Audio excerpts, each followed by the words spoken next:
Saturday, May 14, 2016. This is Mercedes Diesel Guy, and this is my 1983 Mercedes 240 Diesel. Today I'm going to show you replacing the power mirror. And basically the story behind this is I think this is the power mirror that came with the car, and I do have another one, but neither one of them works correctly. And I'll show you it. It's just worn out and it doesn't turn enough, and I'm not getting adequate field of vision when I'm driving the car. So what I'm actually going to be doing is swapping this out for a manual mirror. But give me a moment, I'll show you that. I'll show you how this is working at the moment. Let me show you how poorly this is working at the moment. I'm going to go left, right first. Pushing to the right, and you can see the motor there is worn out. Probably has some stripped plastic gears. Let me go the other direction.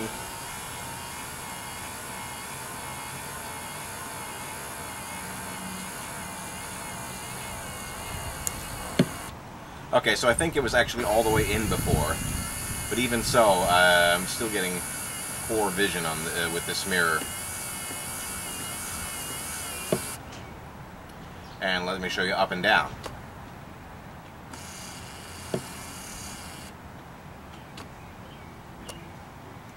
Okay, up and down is really not doing much of anything, and that's actually hurting me a great deal right now. So anyhow, like I said, I'm pretty sure that there's something stripped in there, and I do have another power mirror, but it works just as poorly, if not worse, than this one.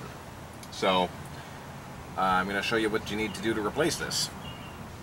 So I'm going to get to replacing this now. First, you have to get off this this chromed plastic plate here, and essentially you just have to pry it out. Now, I'm not sure if the clip on this is actually still good, or if I used double stick tape to put this back on. But basically these are a little on the brittle side.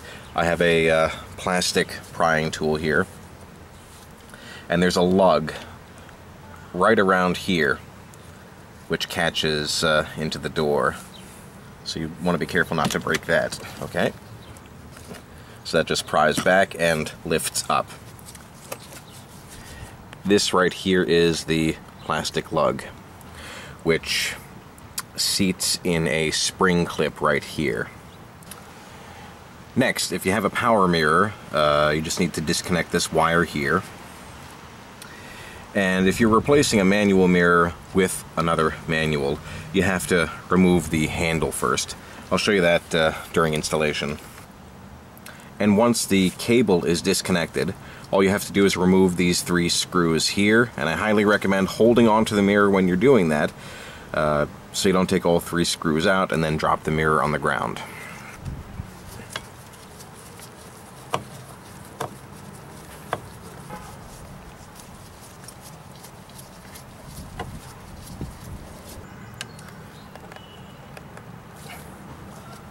And for the last screw, I'm going to hold onto the mirror here.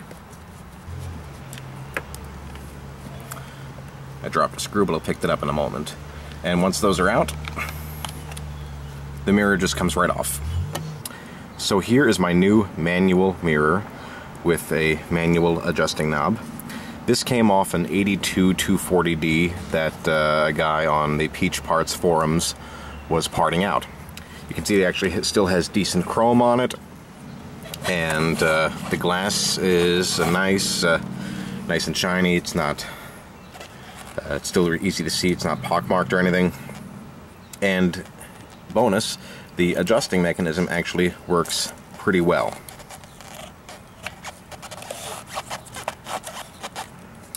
But just to ensure long life here, before I install this, I'm actually going to just pop off the mirror glass and just throw some lubrication in there. Give me a moment, I'll show you how to do that. Okay, now you do need to be kind of careful about this, but more or less the glass has a kind of a ball joint lug behind it right here, which sits into a ball joint socket back here. So you just need to pry that out. Just make sure I'm all the way. I have full access. Okay. So, more or less, you just... And then the glass will just... You might have to wiggle it a bit, you may have to work the adjuster here, but once you've popped it off the lug there, it should just slide off the inner part of the mechanism. So there, it's sliding out now.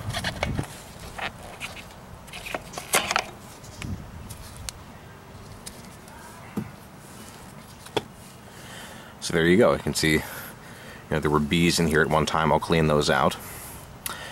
But what I'm going to do is I'm just going to put a dab of grease here on this ball joint. And I was wrong, actually. The socket is on the back of the mirror. You can see it right there, that kind of circular area in the plastic. I'm going to put a dab of grease on there, and then I'm just going to put a few drops of penetrating oil here into the pivot mechanism and work that back and forth, make sure the oil gets in there, and this should be good and operate smooth for a long time. So I'm just going to do that and put the mirror back together and continue on. Okay, now the cable, we're not going to worry about that because it should stow behind the plate here and not really get in the way of anything. So next, the plastic plate goes on. Thankfully, this new one still has this locking tab right here. And in a lot of cases, you're going to see that's actually broken off because this is a piece of plastic from the most likely 1980s. I'm not sure if they had these mirrors on any of the 123s in the 70s. But anyhow, if it is broken off, you've got two choices. You can source another trim plate. Well, three choices. You can live with the trim plate just flopping around, or you can use some double stick tape, which I've done in the past with great success. It lasts a long time. So I've cleaned this up a little bit, kind of as best as it'll go. It's chromed plastic, and the chrome just kind of tends to flake off with age. So I'm just going to install this now. And then once you have everything lined up, it should just snap into place.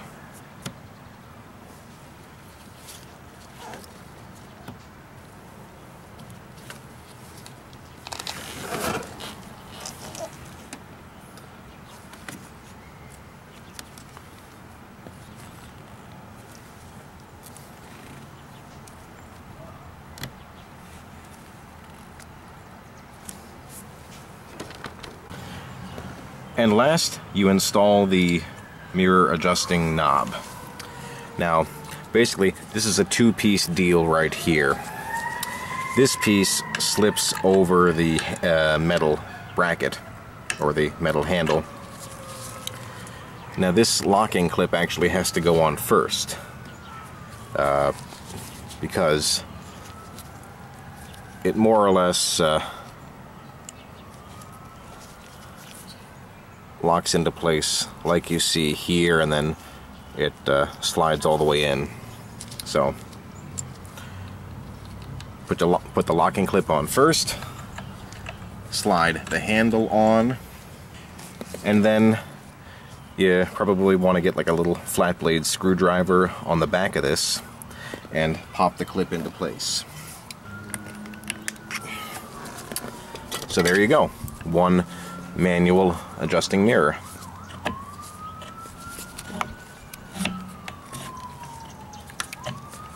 So I've got up, down, left, right. I'm gonna set it and forget it. This is Mercedes Diesel Guy. Thanks for watching.